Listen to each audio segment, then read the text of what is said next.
Bienvenue à ce nouveau cas de bonne pratique. Je vous amène à la rencontre de Monsieur Niabe Tchana Cédric.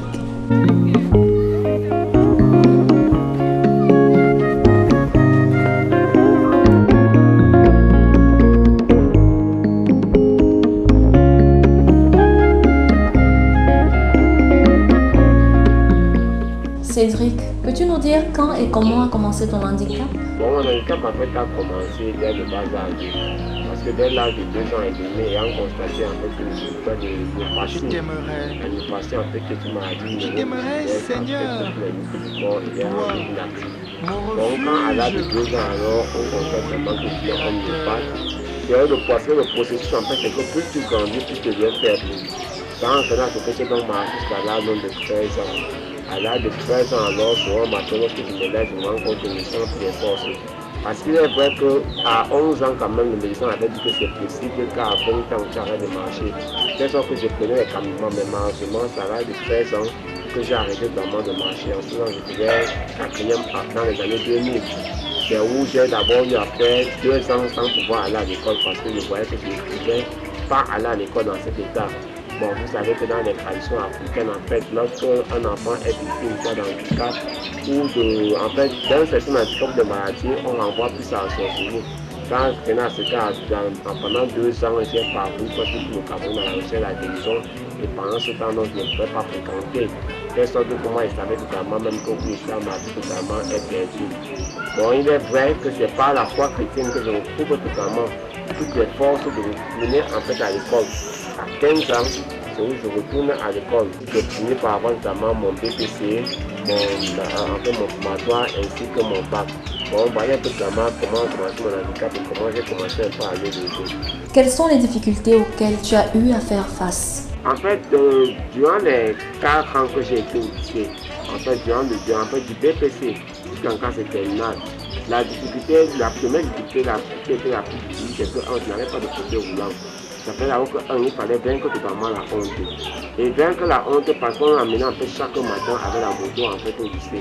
C'est-à-dire quand le matin on me mettait sur la moto arrive en salle de classe, on me porte, on me met là en salle. Quand il finit de faire cours ensuite, on appelle encore une autre moto. Et toutes les motos en fait ne m'acceptaient pas toujours.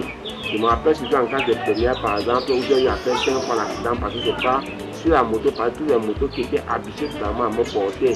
Et de plus, même parfois pour entrer, c'est pas qu'il manquait de moto. C'est de 16h à 17h pour être en train de chercher une moto. Parce que chaque moto qui passait, elle peut me porter. Bon, voilà un peu les difficultés. La première difficulté que j'ai en fait, vaincre la honte. Et de plus, mes parents, ils n'avaient pas suffisamment de moyens en fait, vraiment pour pouvoir m'encadrer. Ou alors, il fallait payer la scolarité, était non seulement un problème, mais même au niveau totalement même des manuels scolaires, c'était encore un très grand problème. Parce que je ne pouvais pas me déplacer pour aller faire les répétitions. Peut-être que je touchais totalement seul à la maison. Chaque jour, je devais être en train de toucher seul. Faire des nuits seules, faire des nuits blanches pour pouvoir comprendre un exercice. Et de plus, ce n'était pas tous les camarades facilement qui m'acceptaient. Mais ça avait le temps totalement, surtout en classe terminale, où je me sentais accepté facilement par tout le lycée et par tout le monde. Y a-t-il eu une démarche pour un apport de la société en ce qui te concerne? Pour parler de démarche, vraiment, il n'y a pas qu'une seule démarche. J'ai écrit à la Fondation Chantal Biya, j'ai écrit aux Synergies africaines, j'ai écrit un peu à beaucoup, d'abord les affaires sociales, parce que quand j'ai eu le bac, j'ai fait d'abord 2 ans sans pouvoir m'aller au campus, faire aucune formation. Parce que du côté du campus, le soir, on interviewait pour les motos qui s'entraînent.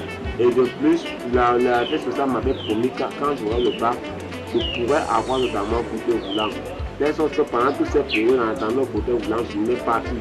Il a fallu que c'est le premier fauteuil roulant que j'ai eu, c'est bon, en fait l'accompagnement de l'église. C'est un papa à l'église qui m'a acheté le premier fauteuil roulant. Mais ce fauteuil roulant n'était pas assez résistant. En fait, les roues qui sont enclavées, ça s'est détérioré. Et donc, ça s'est détérioré. Après quelques temps encore, la Fondation Chantal Biya m'a accordé un autre fauteuil roulant. Mais ce fauteuil roulant aussi n'a pas bien résisté. C'est quand j'étais en classe de BTS. C'est où les synergies africaines m'ont accordé un fauteuil roulant avec une école de plus de 3 années. 3 bonnes années, c'est ce qui m'a vraiment aidé choisir. Et ce fauteuil roulant, c'est la Fondation Opafeu. Après, qui m'a totalement aidé avec ça au travers du César, qui est de couverture.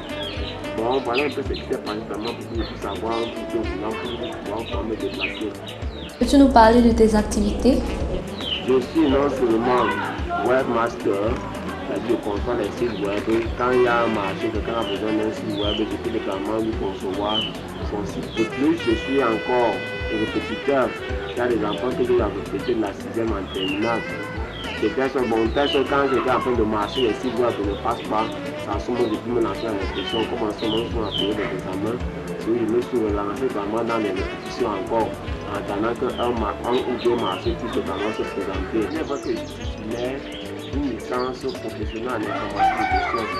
Je suis même, par la grâce de Dieu, en fait le premier à avoir cette licence, en fait le premier myopathe au Cameroun à avoir totalement cette licence, parce que les myopathes d'habitude ne vivent pas jusqu'à l'âge à 12 ans, ils meurent déjà. Mais moi, par la grâce de Dieu, j'ai invité, je suis encore vivant. Je suis là en face de ceux que j'appelle les tout petits, les plus petits que nous, qui ont besoin d'un coup de pouce pour pouvoir atteindre les objectifs assignés à leur vie. Ce que je peux faire au quotidien, c'est d'abord avoir une forte attention sur ces personnes qui ont besoin d'un accompagnement et les approcher pour pouvoir savoir quels sont les défis qui sont les leurs et puis, chemin faisant, essayer avec eux, avec leur concours, pour atteindre les objectifs. J'ai souvent eu un peu de honte par rapport à beaucoup d'autres personnes non handicapées dehors qui sont incapables de accomplir quoi que ce soit. Et je peux conclure que mes enfants ici, ils voient et ils agissent. Ils voient à travers les yeux de la foi, ils agissent. Et je peux leur apporter aussi, et ce que je fais, c'est un encadrement dans l'enseignement biblique et dans le conseil pastoral. Nous avons vu ici, on se rend quand même compte qu'il y a des personnes handicapées qui sortent du lot. Alors nous voulons outiller les différentes communes de manière à travailler et à prendre en compte dans leurs différentes politiques les personnes handicapées. Les plans d'action élaborés et mis à la disposition des différentes communes vont donc permettre à ces communes de prendre en compte la dimension personnes handicapées dans toute leur planification et dans leurs différentes réalisations. Le Club des jeunes aveugles de réhabilité du Cameroun a bénéficié d'un financement de l'Union européenne à travers le programme d'appui à la société civile, le PASC. Le projet intitulé « Appui à la appropriation inclusive et locale du cadre juridique de promotion et protection des personnes handicapées » consiste justement à travailler aux côtés de mairies de manière à les équiper pour mieux accueillir et encadrer les personnes handicapées. Nous avons dans un premier temps fait un état de lieu à travers la réalisation d'un rapport du diagnostic du capital social dans les 7 communes du département du Fundi. Ensuite, nous avons travaillé avec les mairies pour élaborer un plan d'action de promotion et protection des personnes handicapées. Voilà en gros ce que nous faisons depuis quelque temps avec les communes du département du Fundi. Nous ne sommes pas du tout indifférents à ce que représente pour nous l'appui aux personnes handicapées. Au niveau de la municipalité, nous accordons beaucoup d'attention à toutes les sollicitations qui nous viennent des personnes handicapées. D'ailleurs, nous avons, non loin d'ici, nos voisins du centre de réhabilitation des personnes handicapées, des Touguébé. Nous avons eu à les recevoir, à leur apporter du soutien quand ils ont exprimé des besoins. Donc, nous pensons que cela rentre dans nos missions et en même temps, nous prenons beaucoup d'intérêt à apporter des aides aux personnes handicapées. La mairie de Yaoundé 3 fait déjà assez. Avec nos modestes moyens, on a déjà eu à travailler, je ne sais pas si vous connaissez cette association-là, la PAC. On a eu à faire beaucoup d'activités avec eux. Et voilà, nous avons aussi des aides ces personnes qui sont dans le besoin. Mais s'il faut aller dans les détails, je dirais que nous avons ici nos fonds propres, qui ne sont pas évidemment très très énormes, et puis il y a aussi le ministère des Affaires sociales qui nous aide aussi avec leur carton. C'est pour ça qu'on essaie de faire ce qu'on peut avec nos modestes moyens. L'approche individuelle vraiment est en train d'être dépassée de nos jours. Nous encourageons des gîtes, des associations, des œuvres sociales qui ont une idée de projet et se rapprochent des mairies. Nous savons que maintenant, nous sommes dans le cadre de la décentralisation. Donc, c'est les mairies qui sont à pied d'œuvre. La mise en œuvre de la décentralisation est effective au niveau des mairies. Mais il faut que ça passe par un avis technique qui est qu'on recouvre au centre social territorialement compétent. C'est pour cela qu'à Yaoundé, nous avons 8 centres sociaux qui s'occupent des cas sociaux du département et qui mettent à la disposition de la mairie des dossiers.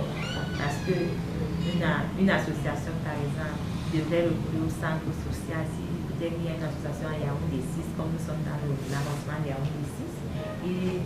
Il sollicite un appui technique du centre social qui va donc faire une expertise sociale et saisir M. le maire pour appui. Et là, le maire est le dernier juge. Nous faisons seulement le travail.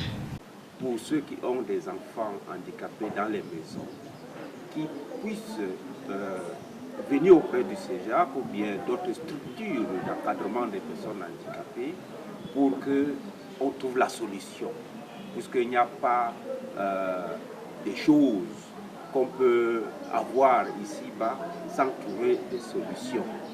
Donc, il faut que les personnes valides puissent comprendre aussi que les personnes handicapées sont des personnes à part entière. Ils ne sont pas des personnes qu'il faut rejeter. Il faut tout simplement les comprendre. Et c'est ça qui fait à ce que, des fois, quand ils sont rejetés, ils se révoltent. Et ce n'est pas une bonne chose. Il faut que chacun de nous puisse apporter une contribution pour les personnes handicapées pour qu'ils puissent être autonomes dans sa vie future. Le handicap n'est pas synonyme d'incapacité. Quel que soit le type de handicap, nous pensons que la personne handicapée peut travailler et gagner sa vie comme toute autre personne. Elle a juste besoin de quelques mesures, de quelques facilitations, de quelques adaptations, n'est-ce pas, qui lui permettent de fonctionner comme toute autre personne. Et c'est à ce niveau que j'interpelle maintenant les personnes valides qui côtoient les personnes handicapées. Au niveau des personnes valides, je voudrais dans un premier temps interpeller le gouvernement qui a la charge, n'est-ce pas, d'encadrer toute la population, y compris les personnes handicapées, afin qu'elles travaillent davantage, n'est-ce pas, à prendre les personnes handicapées en compte, n'est-ce pas, dans leur politique. Au niveau des organisations de la société civile et même des entreprises, je voudrais leur dire que les personnes handicapées sont capables de travailler, capables d'être aussi rentables que toutes les autres personnes. Elles ne doivent pas hésiter, n'est-ce pas, à recruter, n'est-ce pas, les personnes handicapées au sein de leurs différentes entreprises.